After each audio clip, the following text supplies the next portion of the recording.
안녕하세요. 요양TV 장혜영 강사입니다. 요양보사 자격시험 대비하여 핵심 콕콕 모의고사 준비했습니다. 열심히 공부하셔서 시험에 많은 도움 되시기 바랍니다. 지금부터 보겠습니다. 1번 노인학대 행위자에 대한 상담과 교육, 노인학대 사례의 신고 접수 학대 사례에 대한 사례관리 절차를 지원하는 노인복지시설은 1번 노인복지관, 2번 노인요양시설, 3번 노인공동생활가정, 4번 노인일자리지원기관, 5번 노인보호 전문기관. 정답은요? 5번 노인보호 전문기관입니다. 노인학대 많이 일어나고 있는데 이러한 분들 상담도 하고 또 신고 접수도 받고 이러한 사례관리 절차를 지원하는 복지시설이 바로 노인보호 전문기관입니다. 연세 드신 분들 특히나 이제 연세가 65세 이상 이렇게 노인이라고 하시는 이런 분들을 자녀분들이나 주변에서 학대할 수가 있는데요. 이런 분들은 보호받아야 되죠. 그래서 노인보호 전문기관 이렇게 기억해 주시면 되겠습니다.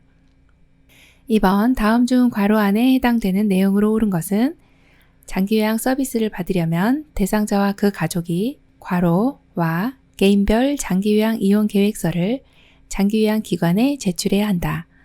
1번 방문조사 결과서, 2번 급여 제공 계획서, 3번 장기요양 인정서, 4번 요양보호 기록지, 5번 상태 기록지. 정답 골라볼까요? 3번 장기요양 인정서입니다. 장기요양 서비스를 받으려면 지금 이제 등급은 받으신 거예요. 그래서 장기요양 서비스를 받으려고 어딜 가느냐? 장기요양 기관에 제출해야 되는 그런 서류가 있습니다. 장기요양 서비스 받으려면 장기요양 기관에 가서 상담받고 이제 이렇게 서류를 제출하세요 하는데 그때 장기요양 인정서 받으셨죠? 하면서 요 인정서하고요. 개인별 장기요양 이용 계획서라고 하는 거를 장기요양 기관에 제출하라고 얘기를 합니다. 그래서 이 두 가지를 기억해 주셔야 되는데 지금 여기서는 답이 3번 장기요양 인정서고요. 그리고 또 하나 이제 개인별 장기요양 이용 계획서라고 하는 것이 이전에는 이제 표준 장기요양 이용 계획서였는데 이게 명칭이 바뀌었습니다. 그래서 개인별 장기요양 이용 계획서라고 하는 것도 알고 계셔야 되겠습니다. 3번 장기요양 서비스 이용 절차 중 다음 내용에 해당되는 단계는 대상자의 기능 상태 평가에 욕구 평가를 하고 평가 내용을 바탕으로 서비스의 목표와 서비스의 내용과 횟수, 비용을 결정한다. 1번 모니터링, 2번 서비스 제공, 3번 서비스 신청 및 상담, 4번 서비스 이용 계약 체결, 5번 서비스 제공 계획 수립. 정답은요? 5번 서비스 제공 계획 수립입니다. 자, 장기요양 서비스 이용을 하시려면은 일단 이제 장기요양 기관에 가서 이제 서비스를 신청하고 상담을 받아야 돼요. 그리고 서비스 제공 계획을 수립해야 됩니다. 지금 여기에 해당되는 단계가 바로 여기 네모 박스 안에 있는 내용인데요. 대상자의 기능 상태 평가에 욕구 평가, 또 서비스 목표 이런 모든 내용들을 결정하는 것이 바로 서비스 제공 계획 수립이고요. 그 다음에 이제 계약을 정식으로 체결을 해야 됩니다. 그래서 체결하는 게 세 번째 단계. 자, 그리고 나면 이제 서비스를 제공받아야 되겠죠. 서비스를 제공받고 그리고서 모니터링이 실시가 됩니다. 지금 내용이 잘 이루어지고 있는지. 그래서 모니터링이 5번째 단계. 이렇게 순서가 이루어지니까요. 이 내용을 알고 계시면 되겠습니다. 4번 장기요양 기관이 주관적으로 대상자의 변화 및 서비스 진행 상황을 점검하는 것은 1번 욕구평가, 2번 형성평가, 3번 사례평가, 4번 모니터링, 5번 기능상태 평가. 정답은요? 4번 모니터링입니다. 자, 대상자의 변화, 그리고 서비스 진행, 지금 만족스러운 서비스가 제공되고 있는지 점검하는 것. 이런 것이 바로 모니터링입니다. 그래서 정답이 4번이네요. 5번 대상자의 등급에 따른 월 한도 금액, 본인 부담률, 급여의 종류와 횟수 등 대상자와 가족들이 장기요양 서비스를 이용할 수 있도록 돕기 위한 안내서는 1번 개인별 장기요양 이용 계획서, 2번 장기요양 인정서, 3번 모니터링 기록표, 4번 요양보호 기록지, 5번 서비스 제공 계획서. 정답은요? 1번 개인별 장기요양 이용 계획서입니다. 월 한도 금액, 본인 부담률, 급여의 종류와 횟수 이런 것들이 나와 있는 안내서, 이것이 바로 개인별 장기요양 이용 계획서입니다. 여기 이제 개인별로 틀리기 때문에 본인 부담률이라고 하는 게 이제 제가 급여를 받으신 분은 15%, 시설급여 받으신 분은 20%를 본인 부담이 내지만 개인별로 틀려요. 그래서 기억하시는 게 개인별 장기요양 이용 계획서, 개인별로 틀리니까 이게 바로 이 내용에 해당되는구나 이렇게 기억하시면 되고, 장기요양 인정서 같은 경우는 이제 등급이 나와 있는 내용이 장기요양 인정서입니다. 그래서 두 가지 꼭 구별해 주셔야 되겠네요. 6번 요양보호사가 제공하는 서비스에 해당하는 것은 1번 물리치료, 2번 언어 및 작업치료, 3번 투약 및 관장, 4번 흡인 및 비위관 삽입, 5번 말번 및 생활상담. 정답은요? 네, 5번이네요. 말번 및 생활상담. 이것이 이제 정서 지원 서비스에 해당이 됩니다. 이렇게 어르신과 말벗을 해주시고 상담을 해주시면 정서적으로 얼마나 도움이 되겠어요? 네, 그래서 정답이 5번이고요. 자, 1번처럼 물리치료나 뭐 이런 언어, 작업치료 이런 것들은 이제 기능회복 훈련 서비스에 해당이 되고요. 투약 및 관장도 의료인이 시행을 하게 됩니다. 4번에 흡인이나 비위관 삽입도 역시 의료인이 시행하게 되는 의료행위에 해당이 되는 내용이네요.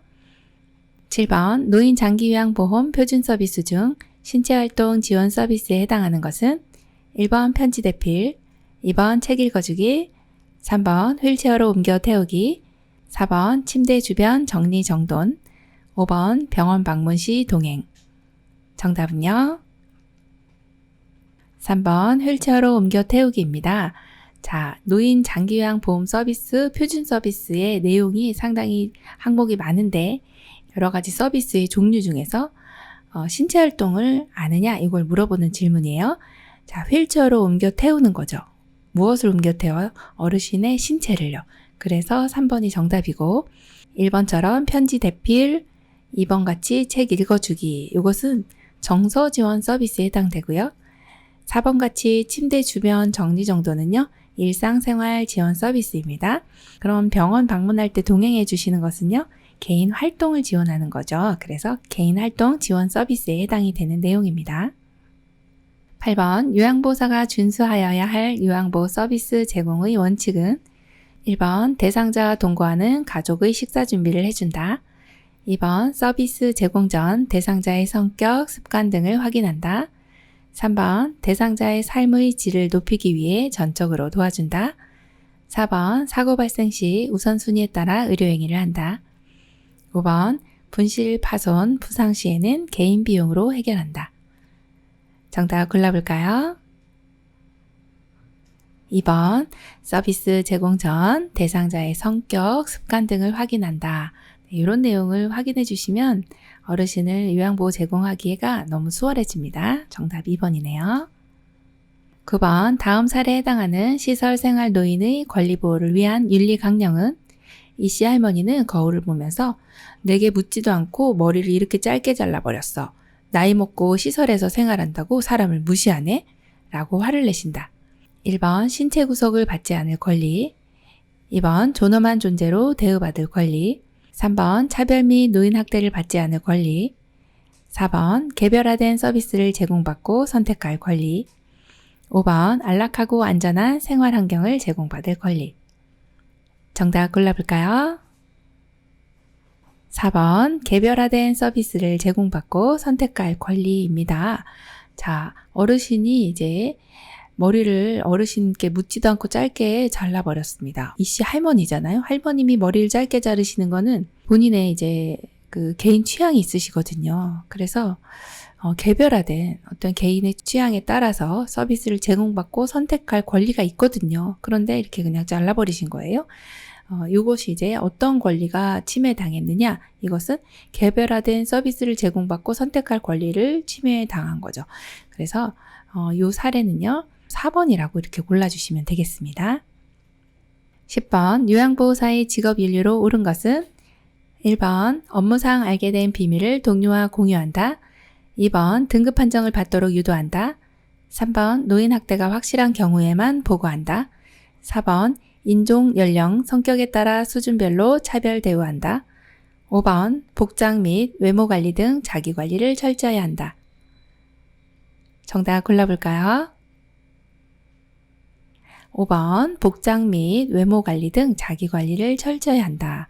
이런 내용은요, 요양보호사의 직업윤리다 그러면 이 직업을 가지고 있으면서 마땅히 해야 할 도리를 직업윤리라고 보거든요.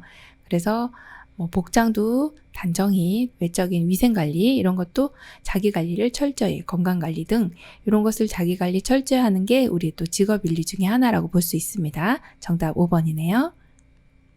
11번 법적인 소송에 휘말리지 않기 위해 준수해야 할 사항으로 옳은 것은 1번 요양보호사의 판단에 따라 서비스를 제공한다. 2번 대상자보다는 보호자의 의견을 우선으로 한다. 3번 대상자의 개인적인 권리를 보호한다. 4번 대상자의 상태는 중요한 것만 기록한다. 5번 간호사에게 보고한 내용은 기록하지 않아도 된다. 정답 골라볼까요? 3번 대상자의 개인적인 권리를 보호한다가 맞네요. 네, 법적인 소송에 이게 휘말릴 수가 있는데 이럴 때는 이렇게 대상자의 개인적인 권리를 보호하는 것이 우리의 역할이라고 보시면 되겠습니다. 네, 정답이 3번입니다. 12번 노인성 질환의 특성으로 옳은 것은 1번 질환에 민감하여 초기 진단이 쉽다. 2번 원인이 명확한 급성질환이 대부분이다. 3번 질환의 재발이 빈번하며 회복이 빠르다. 4번 신장기능 저하로 약물에 둔감하게 반응한다. 5번 노화 과정과 구분하기 어려워 정확한 진단이 어렵다. 정답은요? 5번 노화 과정과 구분하기 어려워 정확한 진단이 어렵다입니다. 노인성 질환은 노화인지 질환인지 이렇게 명확하게 진단을 내리기가 힘듭니다. 구분하기가 어렵다는 거죠. 그리고 1번 같은 경우는 질병에 민감하여 맞습니다. 질병에 민감하다는 거는 질환에 걸리기 쉽다. 이런 내용이 질환에 민감하다. 이렇게 표현합니다. 이건 맞아요. 그런데 자, 초기 진단이 쉬운 건 아닙니다. 초기 진단이 어렵다. 그래서 틀린 내용이고 원인이 명확한 급성 질환이 아니고요. 만성 질환이 대부분입니다. 자, 그 다음 질환이 재발이 빈번하며 이건 맞습니다. 그런데 회복이 빠를까요? 아니요. 그렇진 않죠. 회복이 느립니다. 자, 4번 같은 경우는 신장기능 저하. 네, 맞습니다. 신장기능이 저하돼요. 그런데 약물에 둔감한 것이 아니라 민감하게 반응을 하게 됩니다. 그래서 틀렸네요. 네, 정답이 5번이네요. 13번 노화에 따른 소화기계의 특징 중 영양 부족을 초래하는 이유는 1번 신맛과 쓴맛의 미각 저하, 2번 위액의 산도 증가, 3번 타액과 위액 분비 증가, 4번 지방의 흡수력 증가, 5번 씹는 능력 저하. 정답 골라볼까요? 5번 씹는 능력 저하입니다. 네, 치아가 탈락이 되고 또 없으신 분들은 이제 틀니를 하게 되시는데요. 그렇게 되면 이제 이가 많이 탈락되시기 때문에 잘 못 씹으세요. 그러다 보면 잘 못 씹으시니까 이제 영양 부족을 초래할 수 있구나 이렇게 생각하시면 됩니다. 자, 1번은 왜 틀렸을까요? 신맛이나 쓴맛은 점점 많이 느끼게 되면서 입맛이 없어집니다. 자, 위액의 산도도 저하가 됩니다. 그래서 소화 능력이 많이 떨어지시고요. 타액과 위액 분비도 역시 저하됩니다. 소화가 잘 안 되시는 거예요. 지방의 흡수력은 저하가 되는 내용입니다. 그래서 여기서의 정답은 5번으로 골라주시면 되겠습니다. 14번 다음 증상이 나타나는 질환의 감염을 예방하는 방법은 호흡기 비말을 통해 사람에게 사람으로 전파된다. 갑작스러운 발열과 두통이 생긴다. 전신 쇠약감, 인후통, 근육통이 나타난다. 1번 뜨거운 물로 옷을 세탁하고 목욕을 자주 한다. 2번 매년 1회 인플루엔자 백신을 맞는다. 3번 주기적으로 간 기능 검사와 객단 검사를 받는다. 4번 신체 접촉이 있었던 모든 사람은 동시에 치료받는다. 5번 흉부 방사선 촬영을 통해 감염 여부를 확인한다. 정답 골라볼까요? 2번 매년 1회 인플루엔자 백신을 맞는다입니다. 자, 요 다음과 같은 네모 박스 안에 들어있는 이러한 질환은 어떤 질환일까요? 호흡기 비발을 통해 사람에게 사람으로 전염되고 또 갑자기 발열이 생기고 또 전신 쇠약감, 인후통, 근육통, 독감입니다. 인플루엔자 바이러스에 의해서 감염이 나타나는 이 감염을 예방하기 위해서는 어떻게 될까요? 2번이 정답이죠. 매년 1회 인플루엔자 백신을 맞아주시면 됩니다. 일단은 예방하기 위해서는 어떻게 해요? 예방접종을 맞습니다. 굉장히 좋은 내용입니다. 그리고 시험에도 많이 나오는 내용이니까요. 이 내용은 기억을 좀 해주셔야 되겠습니다. 15번 기도의 만성 염증성 질환으로 숨을 내쉴 때 쌕쌕거리는 소리가 나는 호흡기 질환은 1번 천식, 2번 폐렴, 3번 폐암, 4번 폐결핵, 5번 만성기관지염. 정답 골라볼까요? 1번 천식이네요. 네, 기도의 만성 염증성 질환입니다. 기도라고 하면 공기 다니는 길입니다. 기도. 그래서 숨을 쉴 때 들어가고 나가고 하는 길이 바로 기도예요. 그런데 숨을 내쉴 때 쌕쌕거리는 소리가 난대요. 기도의 만성적 염증은 지금 공기 다니는 길이 이렇게 기도가 있고 또 이렇게 코를 통해서 이렇게 공기가 들어가면 기도를 통해서 이렇게 폐로 내려가게 됩니다. 자, 이럴 때 지금 기도의 만성 염증성 질환이다 그러면 기도가 이렇게 지금 과민 반응을 보이면서 부어 있는 상태예요. 그리고 숨을 내쉴 때요. 들어갈 때는 어떻게 이렇게 훅 하고 들어가는데 나올 때요. 여기 이제 이렇게 부종이 있는 이 부분하고 이렇게 부딪히면서 내쉴 때 쌕쌕거리는 소리가 납니다. 그러한 특징적인 질환이 바로 이제 천식이라고 보시면 돼요. 요거는 그대로 기도의 만성 염증성 질환으로 내쉴 때 쌕쌕거리는 소리가 나고 과민하게 어떤 공기 중에 있는 꽃가루라든지 화학 물질 이런 걸로 인해서 유독이 이 사람만 과민하게 반응하는 과민 반응을 보이는 그러한 질환이 바로 천식입니다. 정답이 1번이네요. 16번 빈혈이 있는 대상자가 갑자기 어지럼증을 호소할 때 올바른 대처 방법은 1번 차가운 물을 마시게 한다. 2번 심호흡을 크게 하도록 한다. 3번 곧바로 바닥에 주저앉힌다. 4번 비타민C 음료를 마시게 한다. 5번 함께 스트레칭을 한다. 정답 골라볼까요? 3번 곧바로 바닥에 주저앉힌다입니다. 자, 빈혈이 있다. 이건 이제 피가 모자르는 건데요. 빈혈이 있는 대상자는 이렇게 어지러울 수 있어요. 그럴 때 넘어지면서 낙상을 일으키면서 머리가 다친다든지 이렇게 신체 손상이 일어납니다. 낙상을 하게 되는 거죠. 자, 이것을 예방하기 위해서는 그냥 너무 어지러우니까 뇌까지 산소 공급이 안 되니까 피가 잘 모자른 거잖아요. 그래서 바닥에 이렇게 바로 앉혀주시면 어지럼증이 좀 해소가 됩니다. 그래서 정답을 3번으로 골라주시면 됩니다. 17번 욕창이 생기는 위험 요소가 가장 적은 대상자는 1번 요실금, 변실금이 있는 대상자, 2번 스스로 체위 변경이 가능한 대상자, 3번 영양 부족으로 피하 지방이 적은 대상자, 4번 장시간 와상 상태로 근육이 위축된 대상자, 5번 침대에서 잘못 잡아 끌어 피부가 벗겨진 대상자. 정답은요? 2번입니다. 자, 여기 문제 잘 보셔야 돼요. 욕창이 생기는 위험 요소가요. 적은 대상자예요. 적은. 그러면 이분들은 욕창이 거의 안 생길 거다. 어떤 분이 안 생겨요? 스스로 체위 변경도 하고 이동도 하고 스스로 이렇게 움직이는 분들은요. 욕창이 잘 안 생깁니다. 그렇게 기억을 해주시면 되겠고 나머지 1, 3, 4, 5번은요. 욕창 위험 요소가 있는 분들입니다. 그렇게 보시면 되겠습니다. 18번 욕창을 예방하는 방법으로 옳은 것은 1번 둔부에 도넛 베개를 대주어 혈액순환을 돕는다. 2번 물티슈로 닦아주고 파우더를 사용하여 건조시킨다. 3번 피부에 묻은 오염물질은 미지근한 물로 씻고 말린다. 4번 휠체어에서는 2시간마다 자세를 바꿔준다. 5번 단백질이 적은 음식을 섭취해야 한다. 정답 골라볼까요?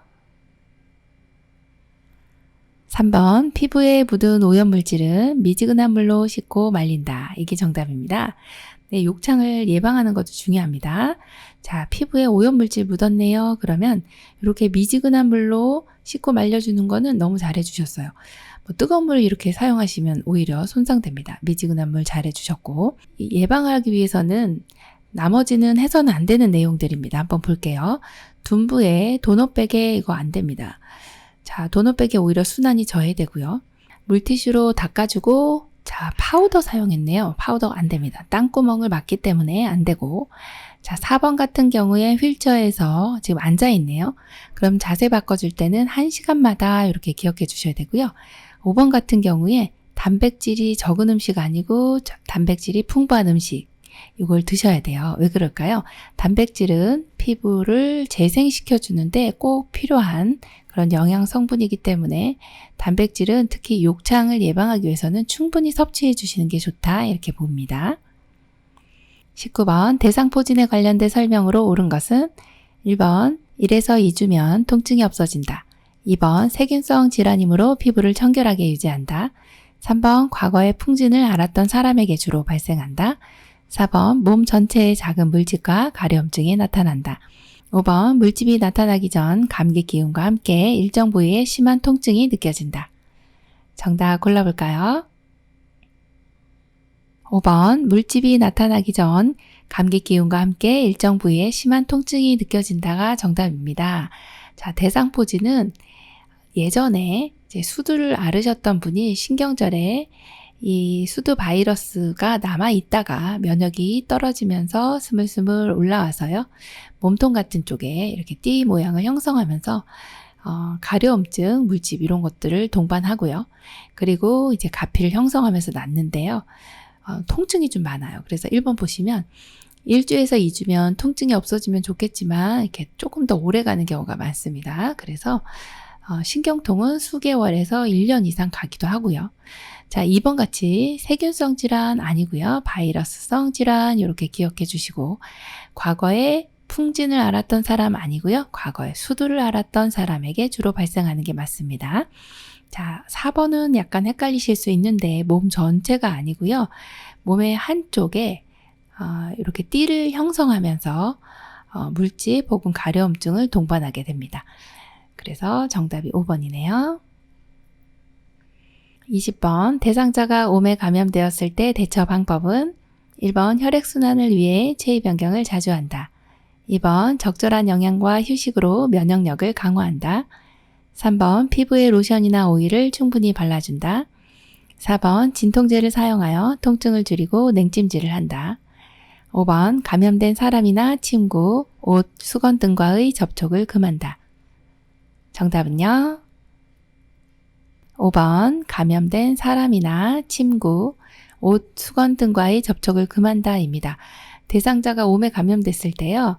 우리도 역시 이 대상자와 접촉을 하게 되면 우리도 사람 대 사람으로 감염되기 때문에 사람과 접촉했을 때도 감염될 수 있으니까 조심하셔야 되고, 특히나 침구나 옷, 수건, 사람도 사람 대 사람으로 감염되고 이 대상자가 쓴 옷이나 수건과도 접촉을 하면 감염이 돼요.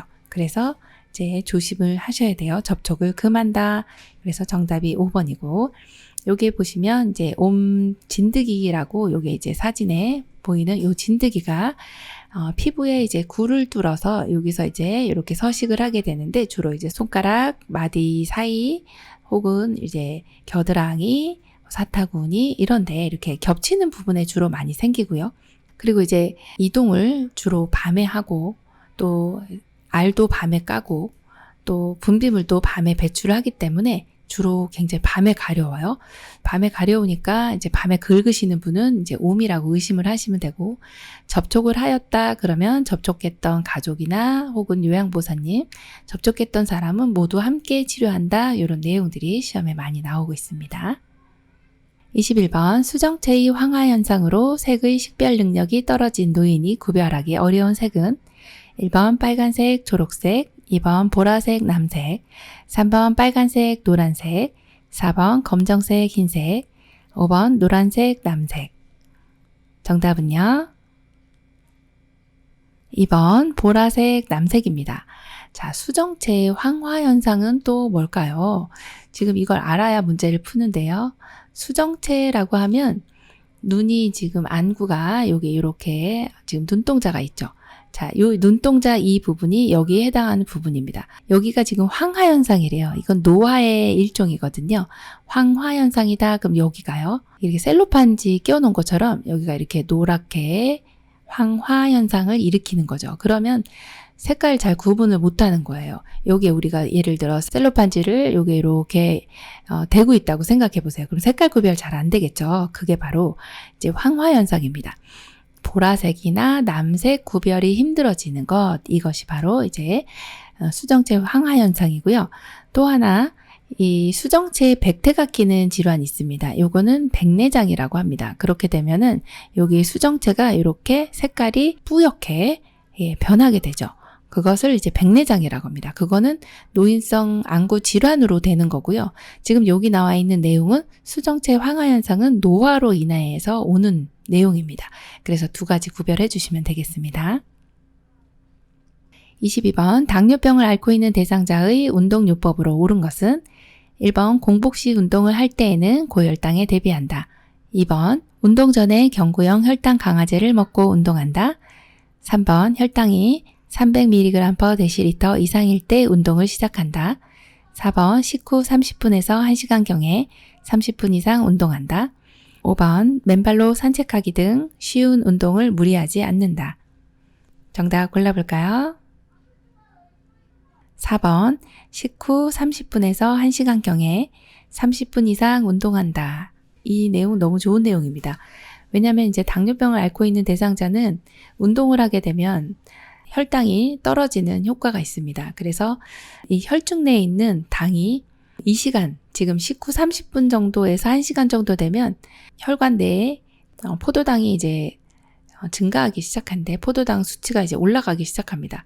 그럼 여기에 이제 자리 잡고 있는 이러한 포도당들이 이제 쓰여져야 되죠.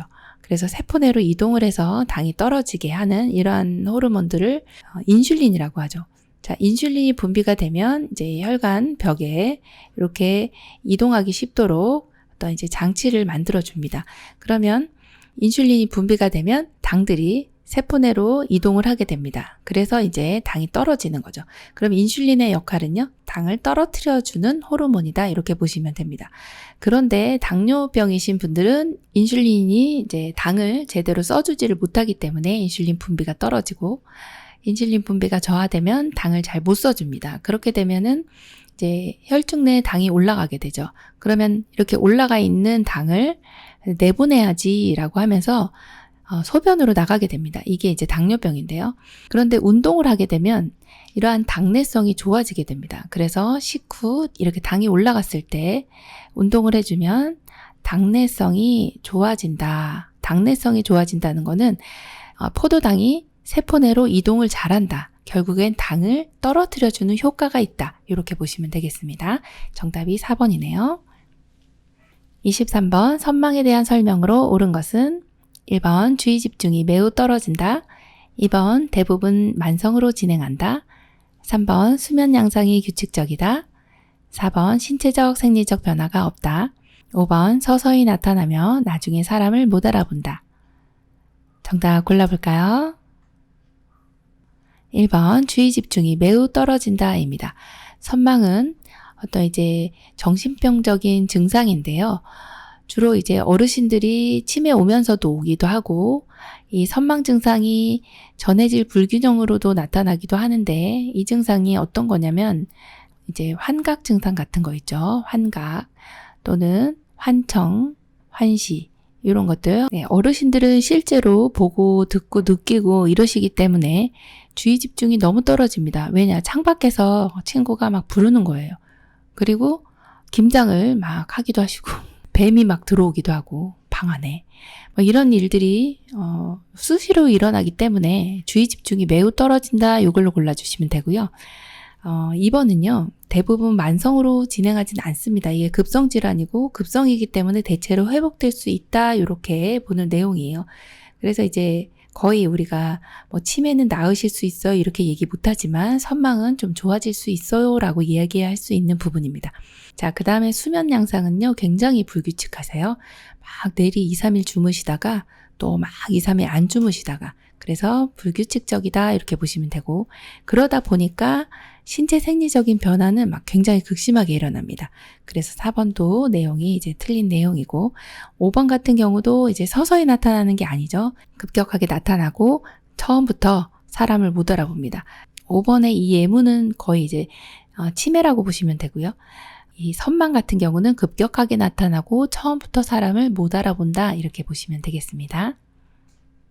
24번 질병에 따른 영양관리 방법이 옳게 연결된 것은 1번 폐렴, 단백질 섭취 제한, 2번 요실금, 수분 섭취 제한, 3번 고혈압, 수분 섭취 권장, 4번 위암, 저단백식이 권장, 5번 갑상선 기능 저하증, 염분 섭취 권장. 정답은요?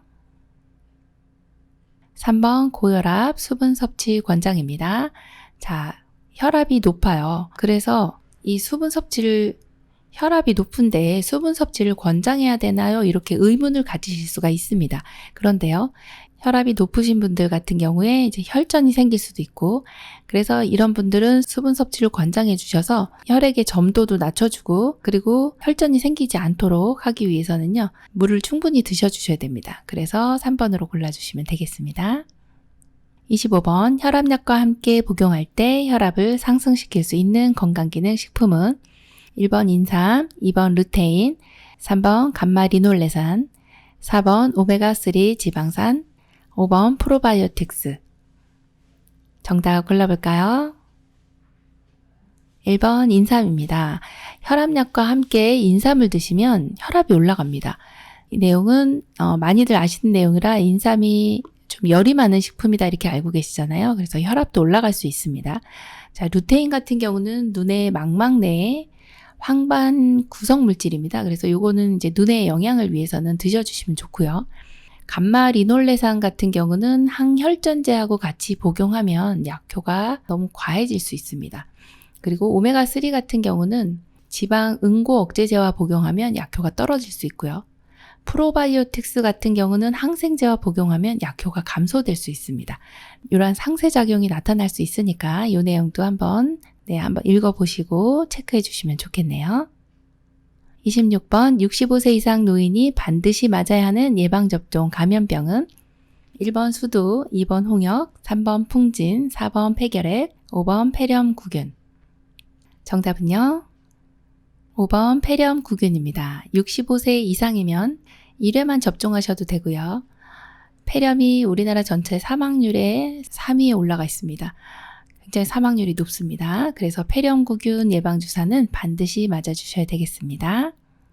27번 맛과 영양이 변하지 않게 보관하는 방법으로 올바르게 연결된 것은 1번 포도 실온 보관, 2번 망고 실온 보관, 3번 복숭아 냉장 보관, 4번 블루베리 실온 보관, 5번 아보카도 냉장 보관. 정답은요? 2번 망고 실온 보관입니다. 맛과 영양이 변하지 않게 실온에다 보관해도 잘 익어가는 후속 과일, 토마토, 복숭아, 키위, 망고 이런 것들이 이제 후속 과일인데요.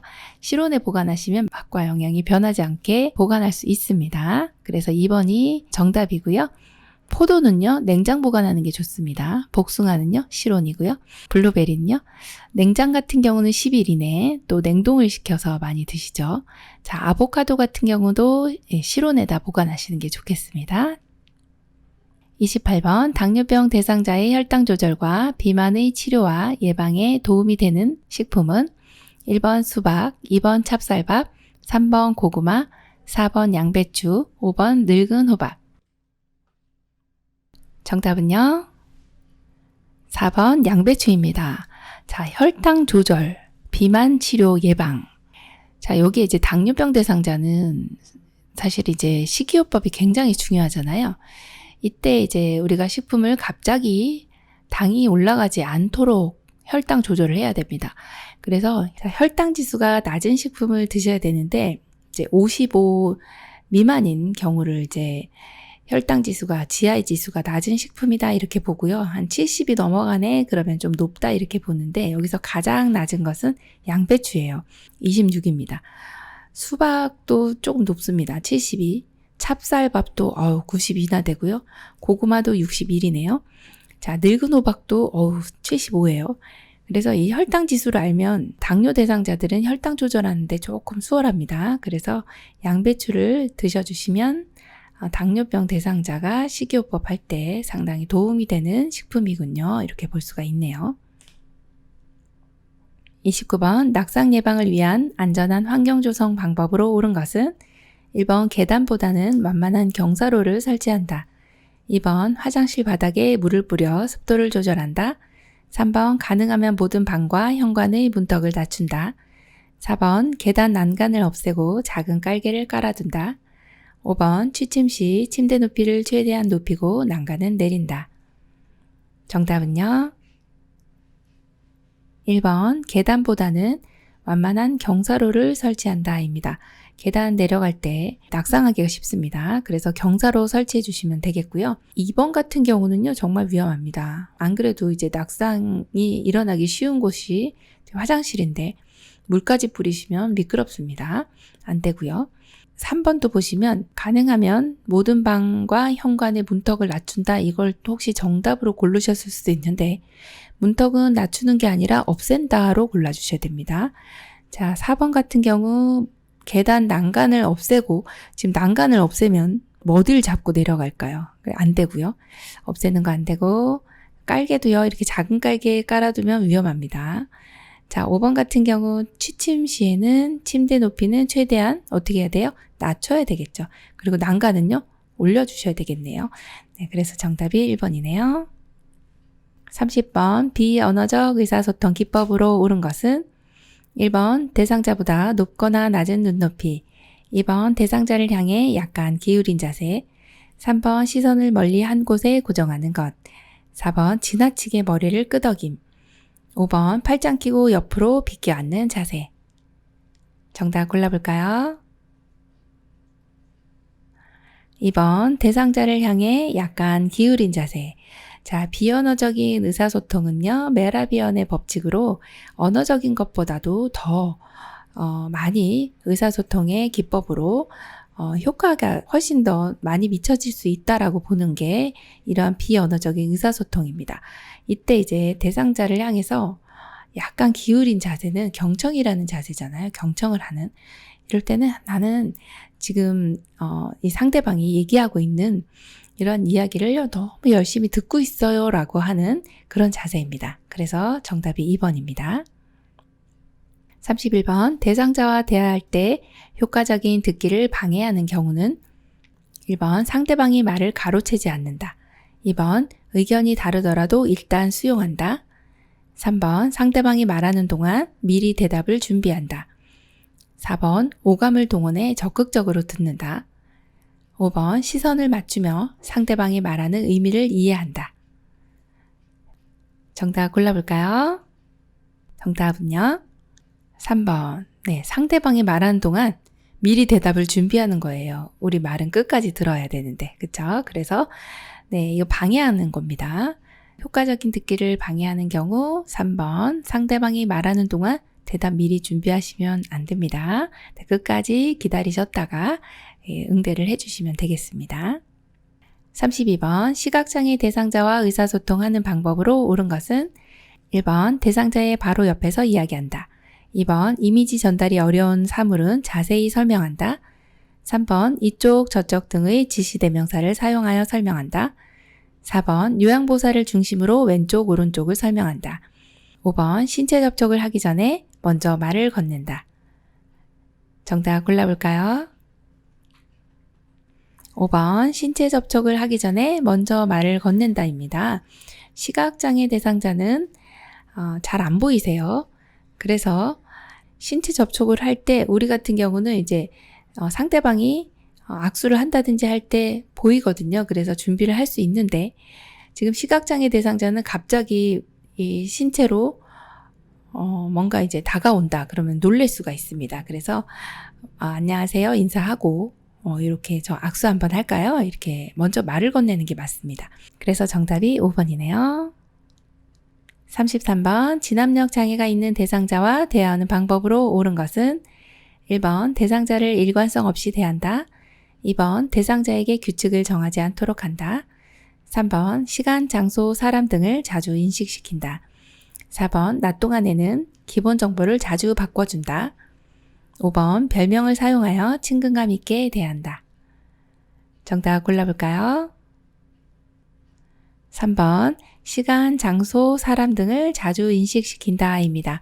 지금 진압력이라고 하는 것이 이 시간, 장소, 사람에 대한 개념입니다. 이런 개념에 어려움이 있는 분들이 진압력 장애가 있다 이렇게 이야기를 합니다. 그러면 이런 분들은 이것을 자주 인식시켜주는 것이 좋습니다. 지금 10시예요. 간식 드실 시간입니다. 이렇게 저는 누구누구입니다. 혹은 여기는 어디입니다. 이렇게 시간, 장소, 사람 등을 자주 인식시켜 주시면 좋겠네요. 34번 요양보호 기록의 목적으로 옳은 것은 1번 요양보호사의 능력평가, 2번 요양보호 서비스의 질 향상, 3번 대상자와 보호자의 사생활 기록, 4번 대상자의 건강을 진단하고 동료와 공유, 5번 서비스 제공을 평가받고 대가를 지불받기. 정답 골라볼까요? 2번 요양보호 서비스의 질 향상입니다. 자, 요양보호 기록의 목적은요. 요양보호 서비스를 더 잘하기 위해서 기록도 하고 이제 앞으로 어떻게 해야 되겠다라고 이제 우리가 모든 기록을 보고서 서비스의 질을 올려줄 수가 있거든요. 그래서 정답이 2번입니다. 35번 인지기능에 문제가 없는 대상자에게 다음과 같은 인지자극 훈련을 할 때 향상될 수 있는 인지기능은 괄호 안에 공통적으로 들어갈 말을 적어보세요. 아, 수박은 괄호 이 제철입니다. 나 괄호 은 사계절 중 제일 더운 계절입니다.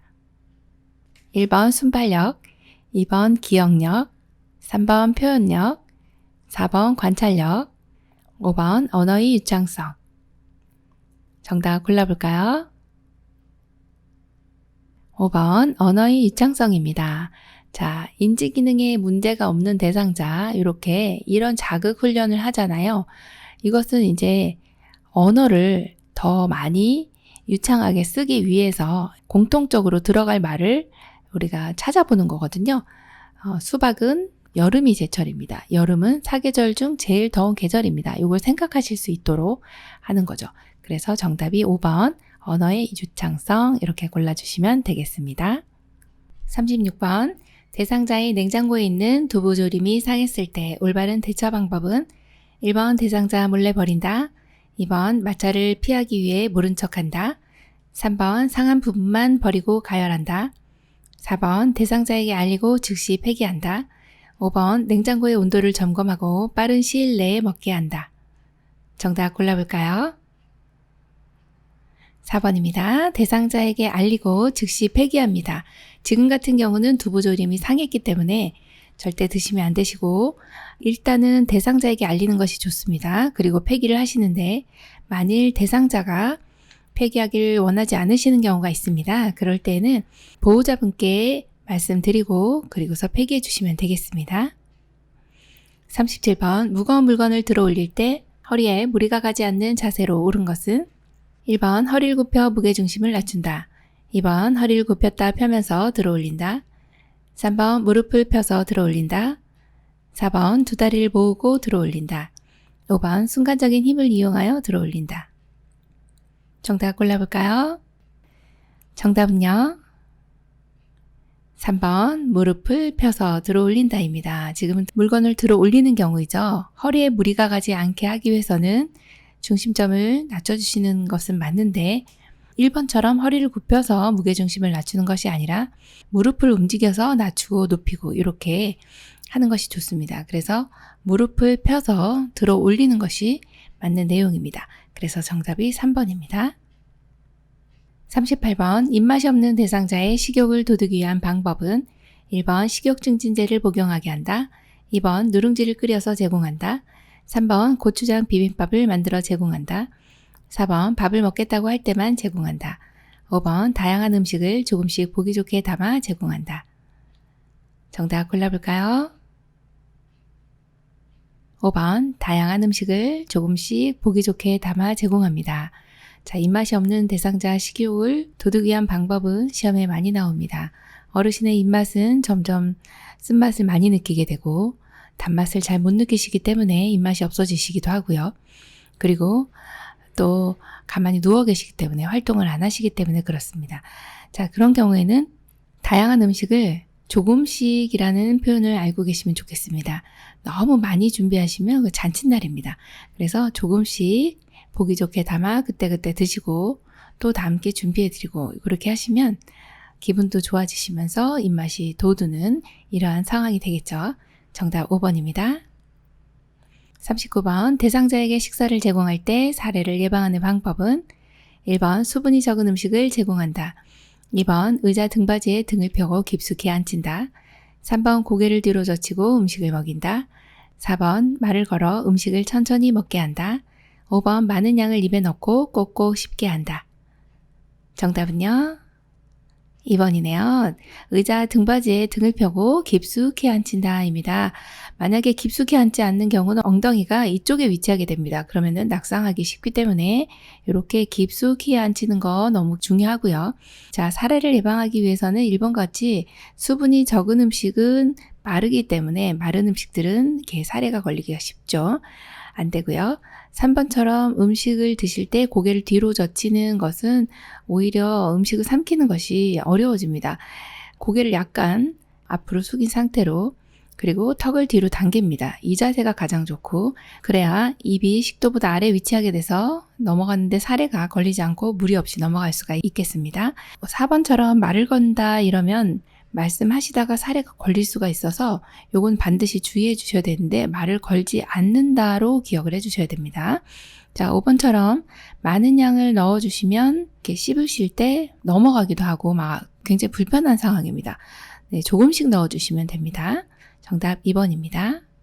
40번 누운 자세로 식사를 해야 하는 대상자를 돕는 방법은 1번 숟가락 끝부분을 입술 중앙에 대고 먹인다.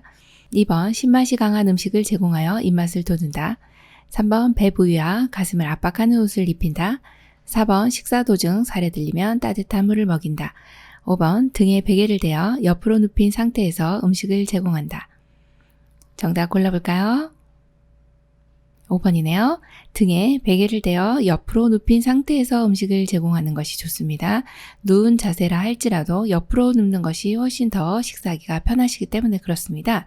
1번 같은 경우에 약간 혼돈을 일으키시기가 좋은데 입술 중앙에 대고 먹인다. 이 내용은 중앙이라는 부분이 틀렸습니다. 입술 옆쪽입니다. 우리가 보통은 오른손잡이시죠. 그럼 오른쪽에서 음식이 들어오기 때문에 옆쪽에서 들어오는 것을 편하게 느끼시기 때문에 그렇습니다. 자, 신맛이 강한 음식은 오히려 사례를 유발할 수 있기 때문에 안 드시고 침이 많이 나오면서 살에 걸립니다. 3번 같은 경우는 압박을 하는 옷을 입히면 식사하실 때 굉장히 불편합니다. 잘 삼켜지지가 않는 거죠. 그래서 압박하지 않는 옷으로 기억해 주시고 자, 4번처럼 이렇게 식사 도중에 사례가 들린다. 그럼 일단 식사를 중단합니다. 지금 사례가 걸렸다고 하는 것은 식도로 넘어가야 될 것이 기도로 넘어간 것입니다. 그런 경우는 위험한 상황이기 때문에 식사를 중단하는 것이 맞다 이렇게 보고 있네요. 그래서 정답이 5번입니다. 41번 가루약 복용 방법으로 올바른 것은 1번 종류가 다른 가루약은 섞은 후 나누어 복용한다. 2번 숟가락을 사용하여 약간의 물에 녹인 후 투약한다. 3번 물을 먼저 먹게 한 후 가루약을 입에 넣어준다. 4번 먹기 한두 시간 전에 미리 물에 녹여 준비한다. 5번 약이 희석되지 않도록 물은 조금만 먹인다. 정답 골라볼까요? 2번입니다. 숟가락을 사용하여 약간의 물에 녹인 후 투약한다입니다. 우리 어렸을 때도 약을 먹다 보면 어머니께서 이렇게 가루약을 타왔네. 그럼 가루약을 이렇게 놓고 그리고 물을 부어서 살짝 이렇게 녹여가지고 그래서 이렇게 주시잖아요. 그 방법을 생각하시면 됩니다. 그래서 정답이 2번입니다. 42번 물약 복용 방법으로 옳은 것은 1번 약을 따르기 전에 약물을 흔들어 섞는다. 2번 뚜껑의 안쪽이 아래로 향하도록 놓는다. 3번 투약 후 남은 약은 다시 약병에 넣는다. 4번 약병의 라벨이 붙은 쪽으로 약을 따른다. 5번 약 용량이 적을 때에는 숟가락을 이용한다. 정답은요? 1번이네요. 약을 따르기 전에 약물을 흔들어 섞습니다. 왜냐하면 여기 이렇게 농도가 아래쪽은 이렇게 색약 성분 같은 경우는 약간의 가라앉아 있고 윗부분은 이게 농도가 옅을 수 있어요. 그래서 농도를 맞추기 위해서 따르기 전에 약물을 흔들어 주시는 거는 너무 잘해 주셨습니다. 나머지는 굉장히 헷갈리셨을 텐데 자 2번처럼 뚜껑의 안쪽이 아래가 아니라요 위쪽입니다. 자 뚜껑이라고 하면은 이렇게 병에서 이제 뚜껑을 내려놓을 때 요 부분이 지금 안쪽이죠. 여기 요 부분이 요 안쪽이 어떻게 해요? 위로 가게 놓는다. 그래야 오염물들이 묻지 않는 겁니다. 그거 기억해 주시고 3번 같은 경우 투약 후 남은 약은 다시 넣으시면 여기 오염이 됩니다. 그래서 넣지 않는다. 기억해 주시고 4번 같이 라벨이 붙은 쪽으로 약을 따라 주시면 라벨이 여기 이렇게 예를 들어 이제 기침 시럽이다 그러면은 이렇게 약 이름이 있을 겁니다. 이쪽으로 이렇게 따르다 보면 이 약 이름이 지워질 수가 있어요. 그래서 라벨이 붙은 쪽으로 약을 따르는 것이 아니라 반대쪽으로 따른다. 약병에 라벨이 붙은 쪽은요. 붙은 쪽을 손바닥으로 잡은 상태로 따르시는 건 가능합니다. 요거 헷갈리시면 안 되겠어요? 자, 5번은 약 용량이 적을 때에는 숟가락을 이용한다? 아니고요. 용량이 적을 때 양을 측정해야 되기 때문에 양이 적을 때는 바늘을 제거한 주사기에 이렇게 해서 약을 투약해 주시면 되겠습니다. 입안에 조금씩 넣어 주시면 되겠죠. 43번 대상자에게 안연고를 투여하는 방법으로 옳은 것은 1번 멸균솜으로 눈의 바깥쪽에서 안쪽으로 닦아준다. 2번 튜브에서 처음 나오는 것은 거즈로 닦아버린다. 3번 튜브를 동공 위에 놓고 바깥쪽으로 짜넣는다. 4번 연고를 넣은 후 눈을 감고 안구를 가볍게 눌러준다. 5번 눈꺼풀 밖으로 나온 연고는 휴지로 즉시 닦아낸다. 정답 골라볼까요? 2번 튜브에서 처음 나오는 것은 거즈로 닦아버린다 입니다. 혹여나 이제 세균에 오염됐을 수 있기 때문에 이렇게 닦아주시는 게 맞고요. 1번처럼 멸균솜으로 이제 눈을 먼저 닦아주시는데 바깥쪽에서 이렇게 안쪽으로 닦아주시면 안 됩니다. 왜 그럴까요? 자, 이런 경우는 여기가 코고요. 이렇게 닦게 되면 요 안에 이제 비루관이라고 하는 코로 흘러내려가는 관이 있습니다. 이렇게 흘러내려갈 수가 있고 그리고 여기가 감염되기도 하지만 또 반대쪽 눈에 감염이 될 수 있거든요. 그래서 눈은 항상 보호를 해야 되기 때문에 바깥쪽에서 안이 아니라 항상 안쪽에서 바깥쪽으로 이렇게 닦아주시는 거 기억해 주시고요. 3번처럼 튜브를 동공에다 놓고 바깥쪽으로 동공에다 놓고 하지 않고요. 위치가 있습니다. 하안검이라고 하는 아래쪽 눈꺼풀, 아래 눈꺼풀 혹은 하부 결막낭에서 안에서 바깥쪽으로 짜주시면 되겠습니다. 동공에 놓지는 않습니다. 자, 4번처럼 연고를 넣은 후 눈을 감고 안구를 가볍게 눌러준다. 그렇지 않습니다. 눈을 감고 그냥 안구를 움직여준다. 이렇게 보시면 되고 자 5번처럼 눈꺼풀 밖으로 나왔네요. 그럼 휴지 아니고 멸균 생리식염수에 적신 멸균솜으로 바깥에 나온 부분만 닦아주시면 됩니다. 44번 대상자가 화장실에서 배변을 볼 때 유황보호사의 도움을 부담스러워하는 경우 대처 방법은 1번 문을 열어놓고 밖에서 기다린다. 2번 안전을 위해 끝까지 옆에서 지켜본다. 3번 대상자가 처리할 수 있는 부분은 스스로 하게 한다. 4번 용변이 끝날 때까지 다른 업무를 수행하러 간다. 5번 조명을 어둡게 하고 음악을 틀어 편안하게 배설하게 한다. 정답 골라볼까요? 3번이네요. 대상자가 처리할 수 있는 부분은 스스로 하게 하고 남은 부분, 안 되는 부분만 우리가 도와주신 내용은 너무 잘해주셨습니다. 정답 3번이네요. 45번 대상자의 침상 배설을 돕는 방법으로 옳은 것은 1번 변이가 생기기 전에 미리 변기를 대어준다. 2번 배에 힘을 주기 쉽도록 반드시 누운 자세를 취한다. 3번 옆으로 돌려눕힌 자세로 배설을 하도록 돕는다. 4번 대상자가 협조할 수 없으면 기저귀를 채운다. 5번 복부 마사지를 하여 장운동이 활발하게 한다.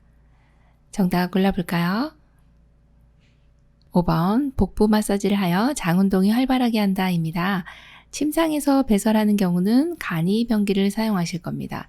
간이변기는 일어나지 못하는 경우, 꼭 침상에서 해야 되는 경우 이렇게 오른쪽에 그림처럼 이러한 간이변기를 사용하게 됩니다. 뚜껑이 달려 있고요. 그리고 이렇게 넓적하게 생겨진 부분, 이렇게 낮은 부분이 엉덩이로 가게 됩니다.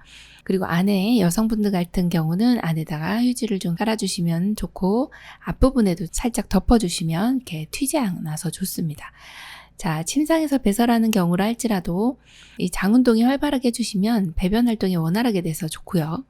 자, 그리고 1번처럼 변이가 생기기 전에 지금 딱 얼굴 보니까 화장실 갈 것 같으세요? 그러면서 이렇게 미리 대준다? 이건 말도 안 되는 소리고요.